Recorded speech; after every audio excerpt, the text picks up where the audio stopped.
Hey, good afternoon. Tom Stewart here. I'm with Liz Trotter. Our guest today is Denai Wolfe, and this is Smart Business Moves. Woohoo! Sorry we're late, everybody. That's on me. Well, Sorry. we're Having some, fashionably late. yeah, It's not yeah, like it hasn't happened before, yeah. but we're going to make up for it. This is going to be an awesome show. So sometimes it's about quality, not quantity. All right, that's good. Well, Danae, we had you on before, and you knocked it out of the park. So I'm looking forward to today's. What are these podcasts? What is Well, it's this? just live stream, podcast. We're Podcast. multi-channel.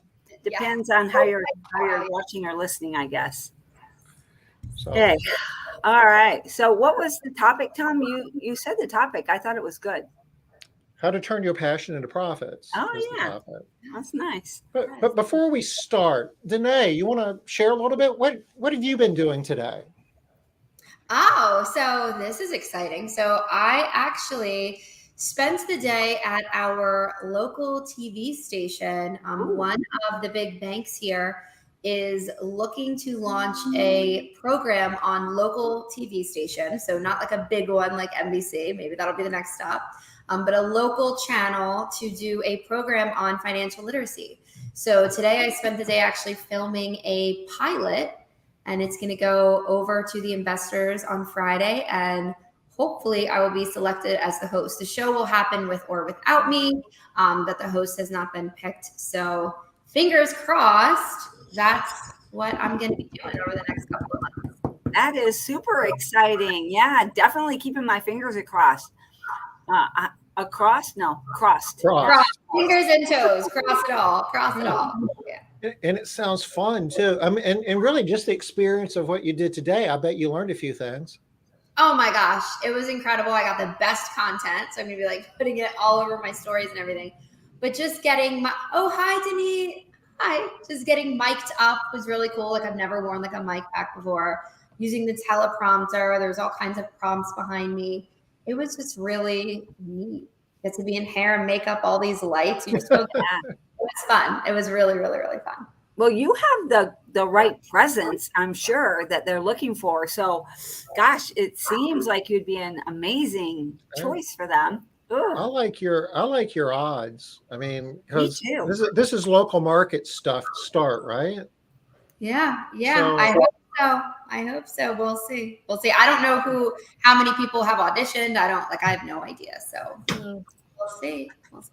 and this is just a start. And a year or two from now, we'll be seeing you on national television. Yeah, That would you'll be be amazing. too busy to talk to us. You won't have time. Well, actually, we'll be hitting Danae up to be guests on her show. Yeah. Very exciting. I said this was my year of just being really focused on visibility. I want to talk on a lot of stages. And so far I've booked 2 stages, and I wanted to do a podcast every month. And I have done that so far this year. Wow. Good on you. That's Trying awesome. to spread financial literacy as much as possible. Yeah, that's great. It's definitely a worthwhile cause in our industry, especially. Who is your audience for financial literacy? Is it business owners? So it's business owners, and we did start recently in about the last year and a half or so, also focusing on personal finances. And what was really interesting about that is it came about because of our business owners, because a lot of them were coming to us to pay us to do coaching for their employees. So in putting together a curriculum for our clients' employees, we started putting together entire personal finance modules. So now we actually work with both. But it came about because of our clients saying, we want to do something for our employees. And the first time I heard it, I was like, oh, that's different. I don't offer that. And then I heard it again. And then I was like, okay, so I don't offer it, but clearly I need to. So give me some time and I will get it together. So you need to get on that, Denai. Really, I think there's a heck of a market for that, because there's a lot of cleaning professionals that really don't know how to manage their money. And as an employer, if you can help them with that, your retention, your engagement, things get better in a lot of different ways. That's exactly what they were saying. So we just finished the curriculum. Everything is filmed. It's just being loaded into Kajabi, and those modules are going to be out and being announced very soon. Yay, Let us know when they're available, because we'd like to share that with the world. That's important stuff. Yeah, thank you. I'm excited about it. I mean, it's everything from like credit scores, credit cards, how to get a mortgage, all of those things, personal finance. So outside of the typical P&L and balance sheet and taxes that I'm really talking about. So. Things that you need to know as just an adult to do adult things. Adult, yeah. Just as an adult, you want to be adulting the right way. Yes. But it's surprising how many people don't have homes purely because it seems overwhelming. It's just too overwhelming. They don't know where to start. They don't know what to do. They don't know who to talk to. I think this is such a worthwhile endeavor for all people, but especially the people that work for our companies. I love it. Yeah. I'm super excited. To it. And a lot of very big companies also offer this. So like we've got Fortune 500 companies who are having people like me come in and educate their teams. So I think we're going to be seeing it a lot more as like an employee benefits package. Yeah. Yeah, I love it. I love it. Me too. And the only thing that's really been available up until now that I have known about is we've brought people in for our morning education, but like Prudential, right? Or they do like the nothing against Prudential. I'm not saying anything against them, but that type of company, I think we've had them come in like 3 different times, and they just don't have enough depth coming in for an hour and having a quick chat. Right? Yeah. The program is so much more valuable. Oh, I'm so excited. Yeah, it should be good. Should be good. Well, and it's perfect timing too, because all we hear everywhere all the time now is if you want to be able to retain your employees, and if you want to have good employees working for you, you have to do something different. You have to be providing new opportunities. They have to be able to see that working for your company makes better sense than working somewhere else. This is huge. Yeah, they have to pick you every single day, and they have to keep choosing you, or they're going to choose someone else. Yeah. I like that they have to keep choosing you every single day. Mm-hmm. Yeah, this is totally true. It takes one bad day to lose a great employee. Honestly, we were talking the other day, we had a bunch of women on Zoom, and she was talking about how she literally, her boss lost his temper, and there was this situation. She was like, and I quit. And I was like, oh, and then did you guys make up? And she was like, no, I never, I really just left. And it's what sparked her to start her own company. And now she's very conscientious of the way she talks to her employees and everything. But the moral of the story is, it was that one bad day. She was like, I had seen him lose his cool on other people, but it never happened to me. All it took was one time. And she was like, I'm done. I'm gone. So in this day and age, especially, you're not getting a second chance. So it's important that we value them. Okay. I love that. Okay, so perfect timing. We all agree with that. Now, when are you actually launching, Denai? Give us the inside skinny. What's happening? Yeah, so the next thing we're going to be doing is our Entrepreneurial Wealth Masterclass. That is our free 5-day masterclass, is complete immersion into all things small business finance and money mindset. And that's going to be taking place in June. And right after that, when we kind of get our bearings back, we will go into the personal finance launch. So I would guesstimate that's going to be happening around July or August. We move a little bit slower around here in the summer. We really like to enjoy our summer and prioritize our family, so we're not as bam, bam, bam with things. So I would say sometime in July or August. Okay.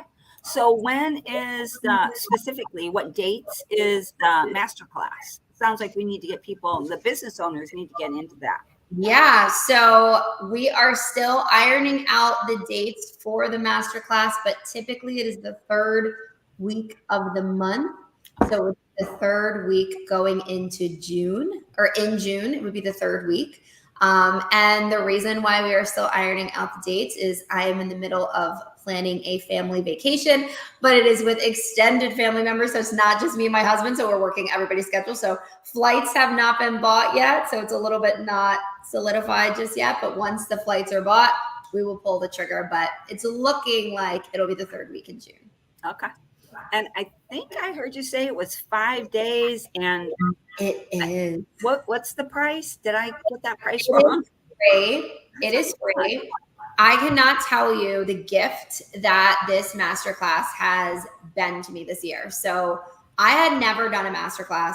A lot of coaches, even my coach, was saying, you know, people weren't really doing masterclasses anymore. But I knew from my experience when I took them just on my own, I loved them. But everyone I spoke to was like, they're a time suck, they're draining, they suck the life out of you. Just nobody really had anything positive to say about it. But I was like, yeah, but if you get everybody the results, because I know how great they've been for me, I actually think a lot of good can come from it. So I had a lot of noise about, well, they don't really work, they don't convert. Because let's be real, we all know we do our master classes, and then at the end, we hope, you know, they enroll in our paid program. But you want to go out there and give them as much value for free. So I said, well, if conversion rates are down, my greatest resource is time. And I know that I would be distraught if I put blood, sweat, and tears into this and it doesn't convert. So I said, okay, so I need to remove that from my thinking. I don't need to worry about making the sales, but I need to feel that I did something. What did I do? So I'm like, okay, well, we could definitely have people get testimonials or something. I said, no, that's not it. And I said, we're going to have them make donations so that even if I don't make a single sale, nobody converts, we did something good. In our first masterclass, we did over $2,000 in charitable donations. Incredible organizations all over the country. There's just a little bit of people paying it forward. We talk a lot about in the masterclass about giving and the importance of it. I always say, you know, everybody who says money can't buy happiness just simply hasn't given enough of it away. So I was able to take this masterclass. We're learning, but I also know people are giving, they're becoming charitable beings, because I believe when we teach someone financial literacy, right, when we give them financial education, empowerment, and freedom, it is all going to be for nothing if we don't also teach them how to be charitable, teach them how to pay it forward, right? That we want that trickle effect. So by incorporating it into there, I think year to date, we've done over $5,000 in charitable donations this year from just the Entrepreneurial Wealth Masterclass. So it's been amazing. I'm so proud of it. Yeah. So if I want to know more about that, you go to your Facebook page. Is that right? Yeah. If you join, so it's not our page, it's our group. If you join the Profit Factor Facebook group, also the Facebook group is free. That is where you'll get all the updates, all the information. We stream the class in there. Everything will be there. Now, I do suggest when you register, you actually come to the Zooms, because that's, you know, I can see your face. We're interactive. You can come off mute and ask questions. But if you're not a Zoom kind of gal or guy, you can watch right in the Facebook group. So all the information about our Entrepreneurial Wealth Masterclass, we keep it all in the Facebook group. All right. So, Denai, I have to tell you something. I just went to the Darren Hardy masterclass, business masterclass. Did you see Nina coach there? Nina? Yeah. Did you meet Nina? No? She's one of my friends. She was there. There were so many people there. Yeah. So what I was going to say is I did the Zoom masterclass, right? Okay. And it was last week. And I just did quick math based on all of the people that were on the different screens, etc. The price, the discounted price was 10 grand. I know some people got in for like 5. So I did back of the envelope math based on the number of people that were there. And it looked like he had top line revenue of maybe 18 million. So I'm thinking some people are still interested in the masterclass. Some people. And then one more thing that I thought would be interesting to you. It was a requirement to be in this program. It was all day, 3 full days. And it was a requirement that you keep your camera on the entire day, except for 2 5-minute breaks, one in the morning and one in the afternoon, and then a 30-minute lunch. And if you didn't keep your camera on, you were pulled from the broadcast. So just some information from somebody who seems to be doing fairly well. Yeah, that's amazing. I would never think to say that we're going to kick you out if you don't have your camera on. Yeah. And so you could only have one face in the camera. It had to be yours. You had to keep your camera on the entire time. They sent out a 369, I think it was 12 image one sheet that talked about how to be on too. You can drink, no eating, no getting like typing or anything. You can look down because he would expect you to be looking down for writing notes. He had a whole big thing around it. Be in the center of your camera. Don't look at that screen. Make sure you're at this one. It's crazy. But again, the reason I'm passing it on to you is, and actually I'll send you the little sheet that he sent to us. I'm passing it on to you is he seems to be doing somewhat of a good job with that master class that says is not working anymore. How does he know if you're looking down, you're not thumbing through Facebook on your phone? Yeah, so you can, he would expect you to be looking down at certain times, but there were so many people, y'all. Like, just counting, it looked like over 1,800 people that were on the screens. So, amazing. Yeah. So I'm just thinking it might be a good call. Especially, I love that you're adding that additional piece of the social responsibility.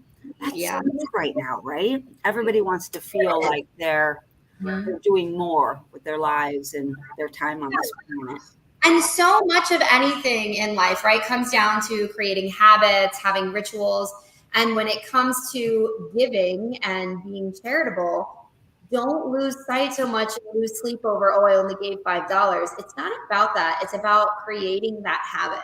Because as your wealth grows, you'll obviously give more. But if you don't have that habit, like if you're not charitable and you make $100,000 a year, you're not going to be charitable just because now you make $1 million a year, right? It's all about that habit. Like I always tell people, money is the problem if the problem is you, right? So you have to create and develop and sustain those habits now. So much of what I teach in financial literacy is just getting into that habit. That's what I was thinking. This goes right along with what you must be teaching about how important it is to follow habits and keep a good rhythm for how you're spending your money and saving it and all those other good things. I can't imagine that doesn't play in a big part. Yeah. Okay. So we wanted to talk about how to turn your passion into profits. I think that we're kind of touching upon that here. I mean, you're living it. You're doing it with through example.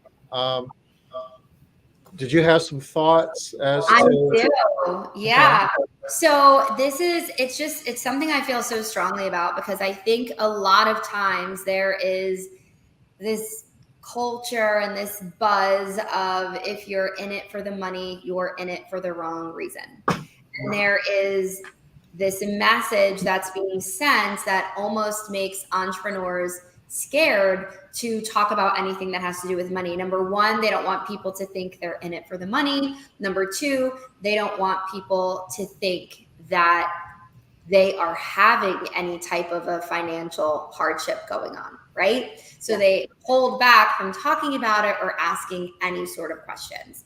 When the reality of it is, if you are running a for-profit business, you absolutely are in it for the money. Okay, so all of the gurus who say if you're in it for the money, you're in it for the wrong reason. Well, if they're saying you that, but actually turning around and charging you, you might want to consider the source, right? Because if they were in this just because of their heart of hearts, they wouldn't have anything generating any revenue. They would truly just be giving and donating of their time. So the first thing I want to throw out there is your first step on your path to profits is first admitting, hey, I am doing this for the money. I'm not running a charity. And if you want to run a charity, great. You can actually do that and run your business. You should do both. More power to you. But first admit your company, the entire reason for being is to make money. Now, if you are one of the lucky ones, you get to make money doing something you're passionate about. That's when the sun, the moon, and the stars align. You have found your calling and you were able to turn your passion into profits, right? And that happens for a select few of us, right? I always say those are the lucky ones that you get to have that happen. But you have to first make sure and admit your why, the reason you started was to make money. Bottom line. Well, I got to push back a little bit. I have to push back a little bit. So I'm not sure that everybody can agree that their why is because of the money, but I absolutely think it's a huge motivator. Like people absolutely have to have money, but some people are like, this is the only thing I can do to be able to get enough money. This is what I need to do. And this is a way to do it. So I'm not doing it to make money necessarily, but I'm doing it because it is a way to make money. But it's maybe not the why. But it's necessary. You're doing it to make money. And I'm not saying you don't do it. We're all doing it to make money. We're not charities. Absolutely. Yeah. Just maybe not the motivation behind the reason why we're running. But no, your why comes down to why do you want the money? What do you want to do? And a lot of what I hear with that usually will have something to do surrounding our greatest resource, which is actually time. So usually it'll be, well, I wanted to make money, but on my own terms. But it still all started with, why did we get into business? To make money. Sometimes an added layer of something with work-life balance and time. But then if we're lucky, we got to choose a path that feels in alignment with us. You know, if you have a cleaning company, you know that you play an integral role in your clients' homes. That's a bit, I mean, like, I'm sure you guys have a cleaning, like if she was gone tomorrow, you'd be like, oh my gosh, like it has a big impact on a family. You know, so that would make you feel good about yourself and you would feel like you're doing something honorable, right? We're not selling rubber dog poo. We're doing something that we can feel proud of, but we're still doing it to make money. And if we're lucky, we're making money with something we're passionate about. But too often we're going to get stuck in this trap of just thinking, well, if you build it, they will come. If I'm just passionate and if I'm not focused on the money, the profits will come later. I got a newsflash for you. They're not coming. They're not coming because you can't lose sight of what you're trying to do. You are a for-profit business, which means you must be profitable. Bottom line. So you want to think of the profit in your business as like the queen bee in the beehive, right? They protect her at all costs. That's how we have to think about the profit in our business. And it can be that fine line, right? Because when the company is trying to think through the profitability lens, with also managing that with the people lens and all the different things that we have to do. But at the end of the day, you have to know that if your business does not have profit, you will not have a company. There will be nothing to protect. Your employees will not have a job. You will not have any income. So we have to never lose sight of just how important that bottom line is. Yeah. Because too often I get approached by entrepreneurs who usually start crying very early in the conversation because they're overworked and they're trying to make everybody around them happy. And then I say, okay, so I hear you're working a ton. I hear all the efforts you're putting into your staff, into your employees. How's your profit? There's the tears coming. So when people say that they're not doing it for the money, what they really are saying is, and I've seen this, that I'm really not making any money, but I'm working really hard. So the only way I can rationalize that is by saying I'm doing it for some other reason than the money. Because if I'm doing it for the money and I'm not getting any money. I'm working awful hard and not getting what it is that I'm supposed to be getting. And I think it's always, as entrepreneurs, we've got this creative spirit. We've got kind of these wild hearts. And we always feel like eventually it's going to happen. Eventually it's going to happen. But I know firsthand, if you are stuck in this cycle where you're not making money, it's not going to just miraculously get better. It's an awareness. The definition of insanity is doing the same thing over and over again and hoping to get a different effect. And that's just not going to happen, right? So we have to come to a point where we say, okay, enough is enough. I'm no longer okay with working and not feeling that it's paying off. I'm not making the kind of money that I want to make. It is about the money, and I'm going to respect that. And what would happen if I looked at my company through a different lens? What would happen if instead of putting on my rose-colored glasses, I put on my profit-colored glasses? What would I see? What am I actually going to see? And when you start looking at your business through the lens of, am I as profitable as I can be? You would be shocked by what you see. Mm-hmm. I just met with a cleaning company. They're doing about $88,000 a month. And she was like, yeah, I don't have to work that much. For all intents and purposes, very at peace and happy with how everything was going. And when we got in and looked at everything, I was like, you're leaving a lot of money on the table. And she was like, what do you mean? I'm like, well, your margins are nowhere near what they should be. She's like, yeah, but everything feels fine. And that's great.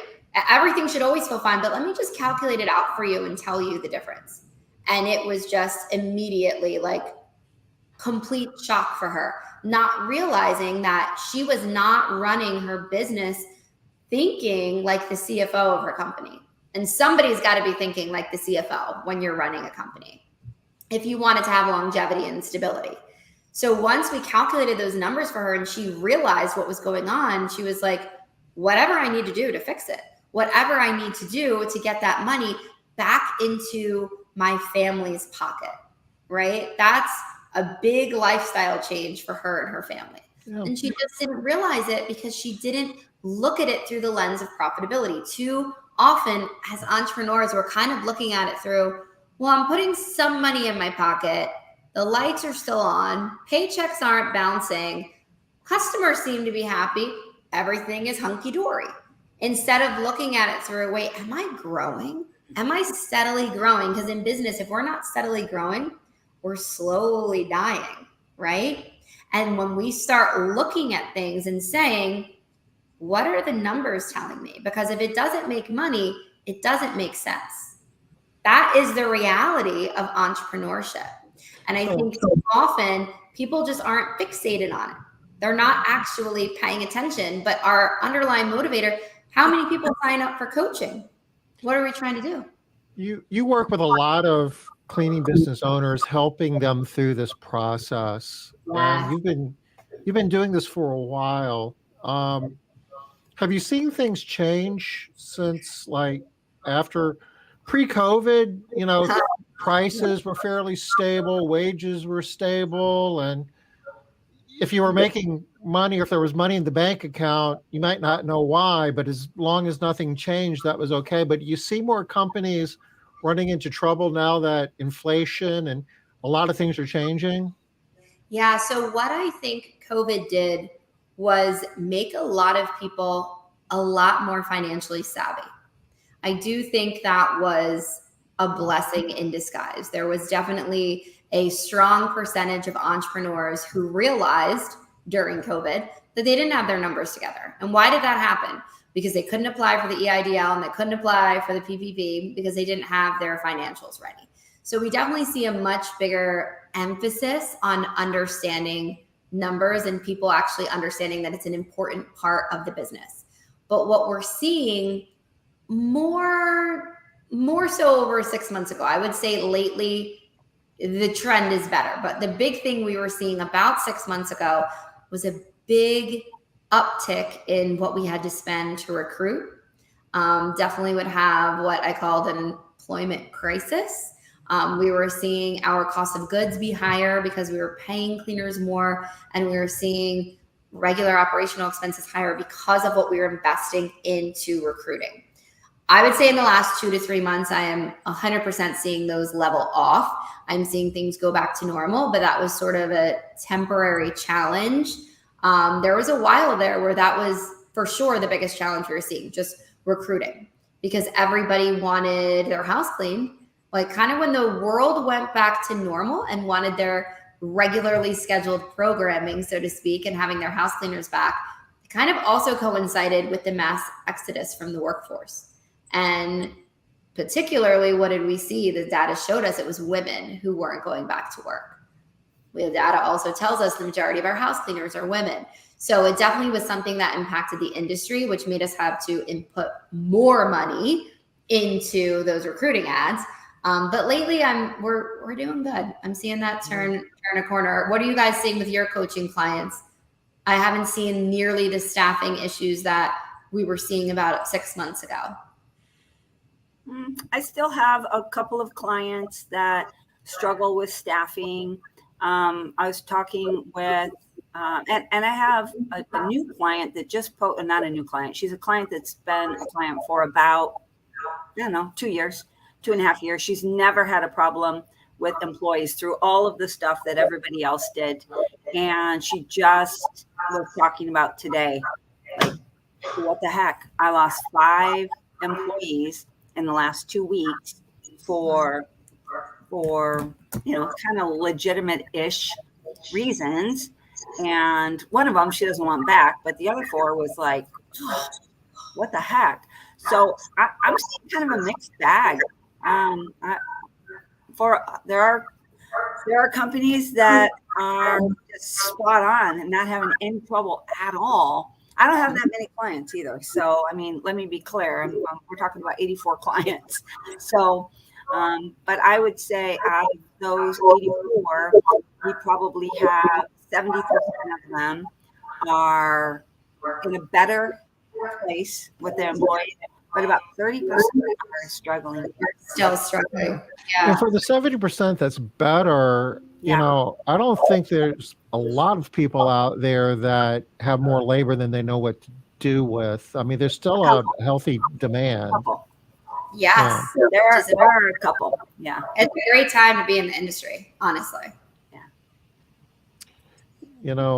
One of the things that concerns me is that COVID changed the price structure. Wages in a lot of markets have gone up a lot. And, you mentioned, like idle money and PPP and stuff like that. Some companies, got a meaningful amount of that money. And, are there companies out there that have money in the bank and they think things are okay, but they're really funding it through, SBA funds, but maybe they really aren't being profitable. They just don't know it yet.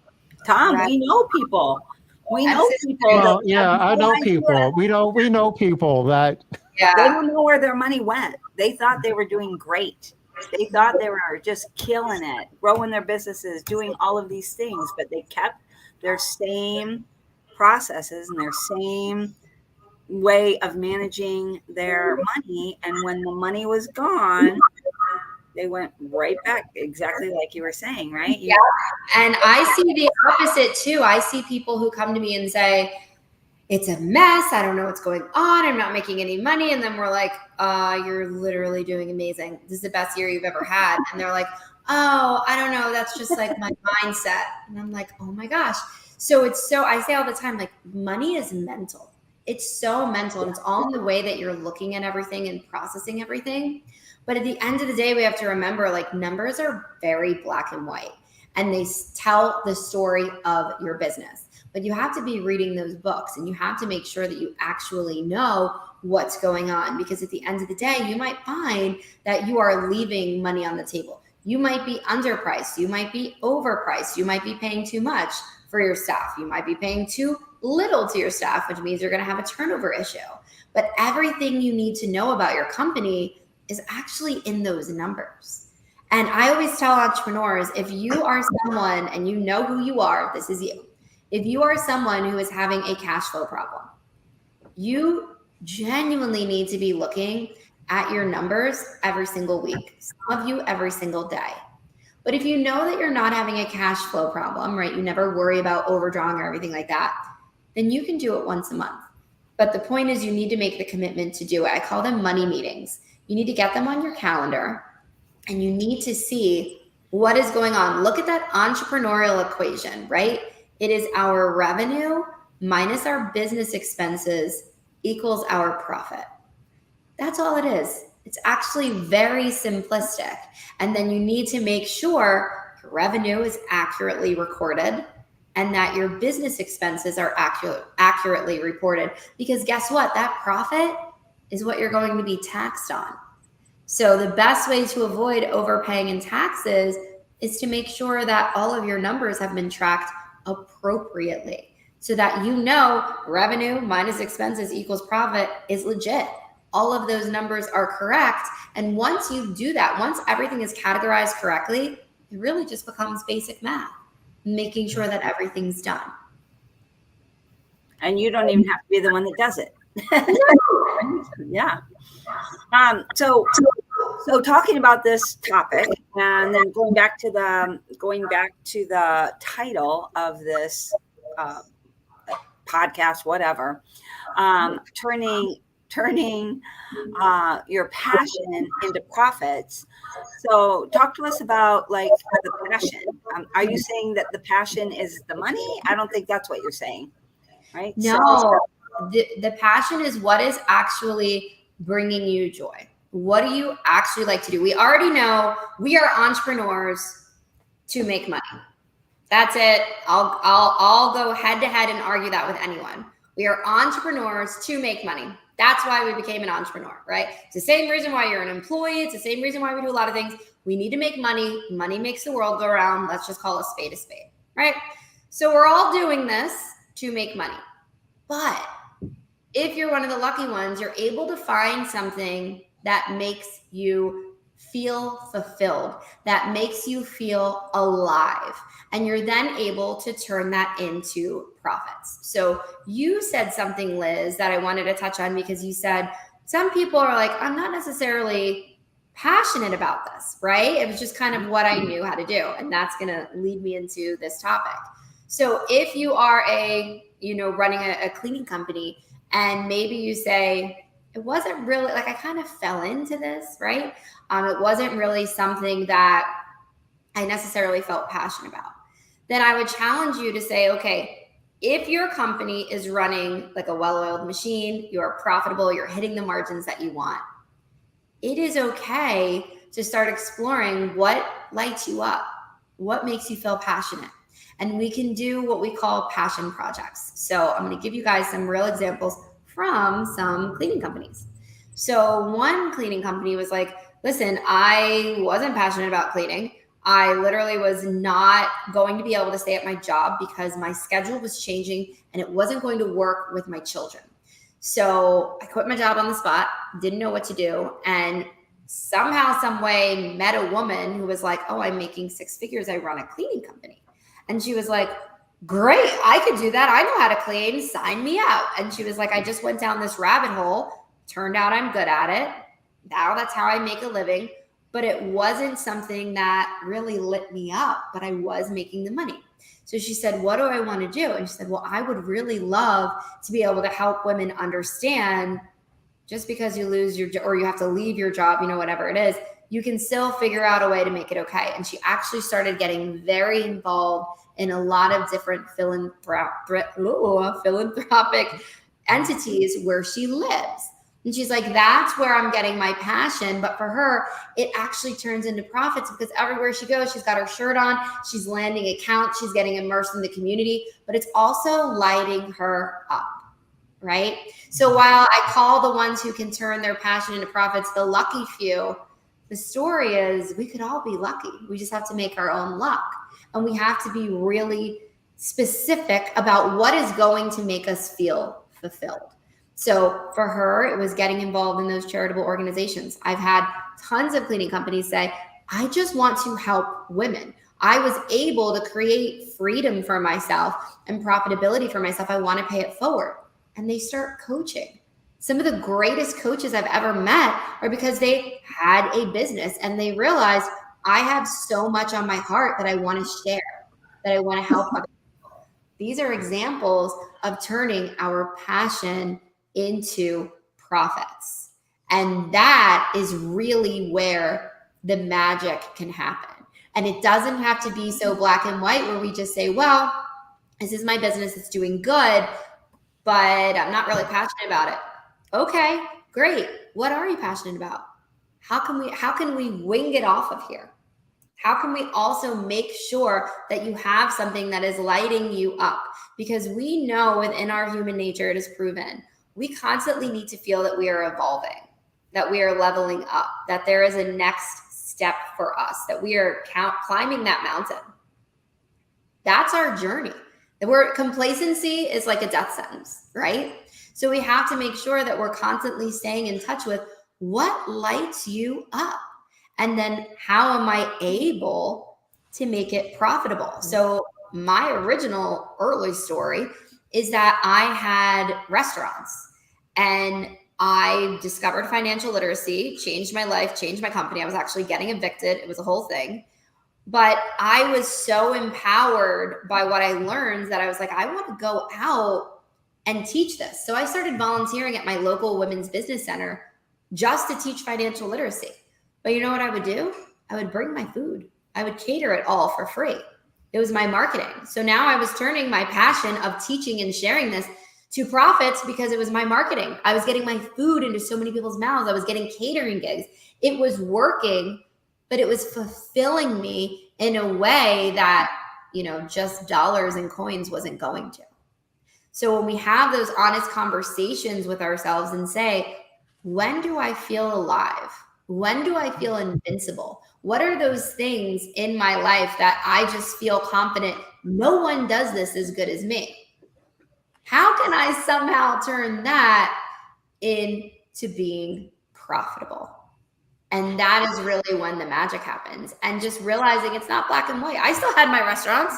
I still had them, but I was volunteering to teach these classes and it was lighting me up and I was growing my business while doing it. So earlier you made the comment, Denai, that if you're not growing, you're dying. And, I believe that to be true, but that has a broader connotation than just a financial statement. Oh, yeah. Yeah, that is. So I'll share a personal story.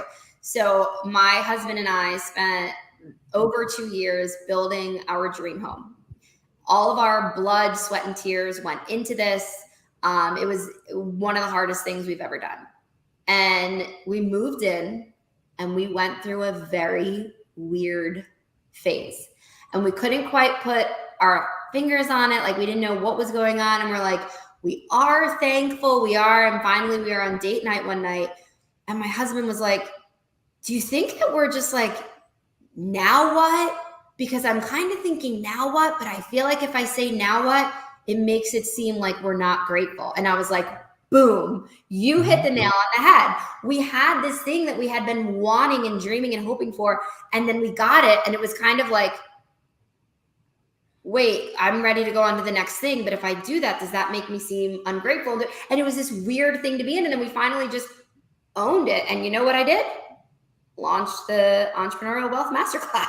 That was what I threw myself into. And my husband got into real estate. So it's that basic human nature that you're always looking to evolve. You're always looking to level up and scale to new heights. Always. It's just innately within us. And we'll see it in our kids too. They score their first touchdown. They go to the next game. They're like, now I want to score 2. Because you constantly want to be leveling up. It's a need to be doing that. Which we definitely see that. We definitely see that a lot. I see the spectrum. There's a huge spectrum of people out there. There are, I'm thinking of one of the business owners that you work with, I work with as well. One of the ones that is like always thinking it's doomsday, right? This week, it's doomsday. Yeah. Let me tell you how wonderful and amazing you are. Yeah. I promise you're doing amazing. Right?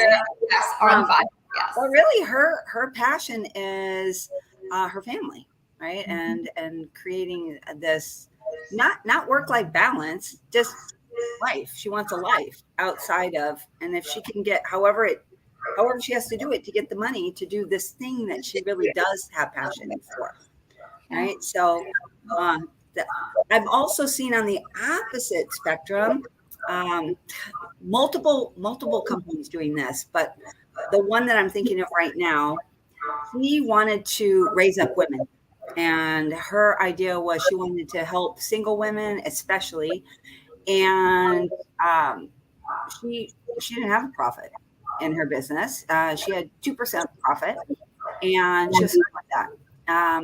She's still in business. She's been doing that for at least 15 years. And that's her thing that she wants to do. She loves it.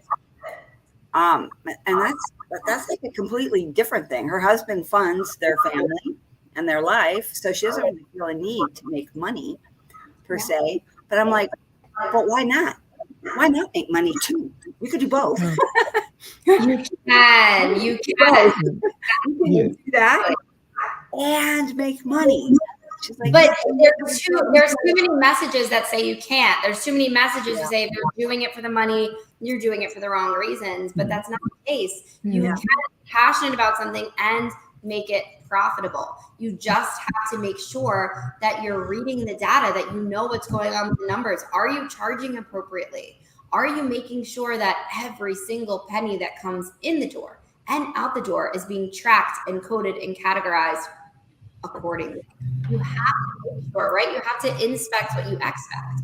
Well, we do talk a lot about, Tom really has been preaching on this since long before anybody was talking numbers, right? Liz, you and I have had discussions, hours of discussions about how profit is kind of the lifeblood of everything. Maybe it's not the purpose, it's not the real reason, but nothing good happens if you're not profitable. Yeah. But if you're profitable, all the good stuff happens through profit. Everything. You can do it all if you have profit. If you don't have profit, you're limited by the amount of profit that you have.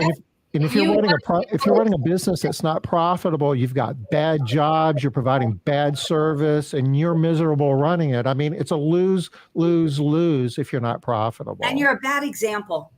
If you want to be lifting people up and showing them how to do stuff, don't show them a bad example, right? Be an example of profitability where people can be successful. So there's a reason why the name of my company is Core Profit Builders, because I believe in profit, right? That's not an accident, is it? Get that on a t-shirt. I believe in profits. Yeah, nice. That needs to be a t-shirt. It's so true, though. It's so true, and I think people just get stuck on this hamster wheel and they just think, well, this is as good as it gets. This is what it looks like.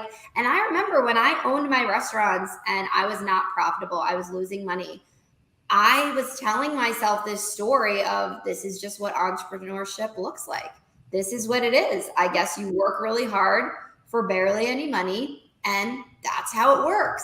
And then I remember I started watching that show like Shark Tank. And they were like, well, if you're not making any money, you don't have a business, you have a hobby.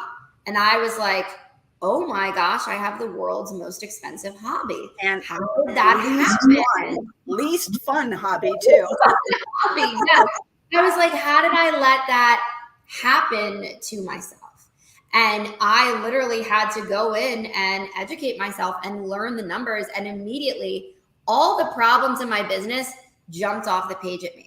So when you guys get your numbers organized and you're able to see here for every dollar that comes in the door, 22 cents is going here, 50 cents is going here. When you can start looking at it through that lens, it will completely change the way you see your business and the way you operate your business. It changes everything for you. But you have to make sure that you're actually looking at the numbers and working with a professional if you need to, if you don't know how to interpret the data, or if you're even maybe worried the data is wrong, or if you don't have data at all, then you need a bookkeeper. But you have to make sure that you're paying attention to it. Every single week or month in your business, you have to be compiling this. You should always know where your margin is. What are your goals? What are you actually achieving to do? Like, it's too often it's just like status quo of like, I'm just trying to keep my head above water. Yeah. Like, I'm trying not to let the doors shut. And I think people just fall victim to it instead of saying, wait a minute, I can 100% take control of this. I can take control. So I have a cool story that y'all are going to love. So I work with a business owner right now that she is just bucking the trend. Everybody talks about, the standard number out there is like 20% profit. She's like, I am not satisfied with that. I am going to have 40% profit. I am. And she runs a cleaning business. And people are like, you can't, because if you do, then your employees are going to suffer. You won't pay well enough. And she's like, I'm doing it. You watch me. And I haven't okayed to share her name, but she's very popular on other sites, TikTok, and doing a lot of stuff. She's like, I'm building my brand so that I will be able to pull in the money that other people can't, because I will have 40% profit. She's like, and I have other companies, so many that are, I'm comfortable at 8. I'm comfortable at 8%. I've got enough money. I don't want to work any harder. I don't want to do anything different. I like doing it this way. It's good enough for me. 8%. And if you listen, and Denai, what I'm hearing, one of the things I'm hearing you say is it's not necessarily working any harder. The money is there. It's just already there. Yeah. Be smarter with it. When I turned my restaurants around, I did not increase revenue. Didn't increase revenue. I became profitable overnight because I learned how to read my profit and loss statement, because I knew exactly what the mistakes were that I was making, and I course corrected. That's what we have to be able to do as entrepreneurs. And if you can't run on basic margins that are pretty standard within an industry, something's broken operationally. So you might be content where you are, but you might not have that stability long term because you're still doing something off. Yeah. Yeah. We have tools at Made Central. We show people how you can clean fewer homes and make more money. You can work less and still make more money. You know who is really good at this too? So we haven't mentioned him in a while. Ken Carfagno, right? Right? Yeah. He is amazing at this. What's Solo Cleaning School, I think. Yeah. He's got a few different things going on. He's got a great podcast too. I was on the podcast, yeah. Boy, that man knows. Like, if you're struggling to make profits, you are a solopreneur and you're cleaning on your own. Man, I highly recommend connecting with Ken, because he really he knows what he's talking about right there. She said I bought a new T-shirt that says "Happy is the new rich." Happy is the new rich. But I think too, one of the things that I see a lot, particularly in the cleaning industry, when we're not hitting profits we want, there is a lot of shiny object syndrome. A lot of people think that they need a lot of things or need to pay a certain amount in order to be profitable. And I try to explain the differences between an expense versus an investment. An expense is going to cost you money. An investment in your company is going to make you money. And I'm all about taking a smaller profit temporarily for a good, solid investment. But too often, we just maintain these operational expenses that are higher than they should be. And we just think we need it. And I'll tell you, the client, obviously we don't say names, who I just said, hey, you're leaving money on the table. We need to fix it. I said, you need to switch to Made Central. And we'll talk offline, but she just did. She emailed me yesterday and said that she just made the switch, because what her ops cost, it's way too high because they were manually doing so many things So much stuff. that Made Central is now going to be doing for them. Right. So we get stuck in our comfortability of doing things the only way we know how. And a lot of times that leads to leaving money on the table. So we just got someone new coming to you guys. She said she just enrolled. And I just can't wait to see her profit margin increase, because it's going to, because we're going to be able to reduce her operational costs. Yeah, Well, there's a lot so of people many- that get hung up on making investments and things like technology, but if you make the right investments, you're going to get a lot more money back than what you're putting into it. Exactly. Yeah, I wish we had more time to talk about that, because I do think people get really confused about that, and that's probably a good worthwhile topic that we could spend almost an hour. Expenses versus investments. Yeah, just talking about the different expenses versus the investments. So, but we are out of time. It is the top of the hour. So, Denai, if anybody wants to know more about your workshops and the things that you're doing, they go to your Facebook group, the one that I'm showing here. I dropped the link in chat. Yes, amazing. Yep, the Profit Factor on Facebook. Okay. Right, easy to remember, y'all. I like that name, the Profit Factor. Easy to remember, right? Keep us posted on when your financial literacy goes online, and let us know when you get the good news about your TV show as well. Yeah. There's a lot of cool stuff. Yeah. I hope so.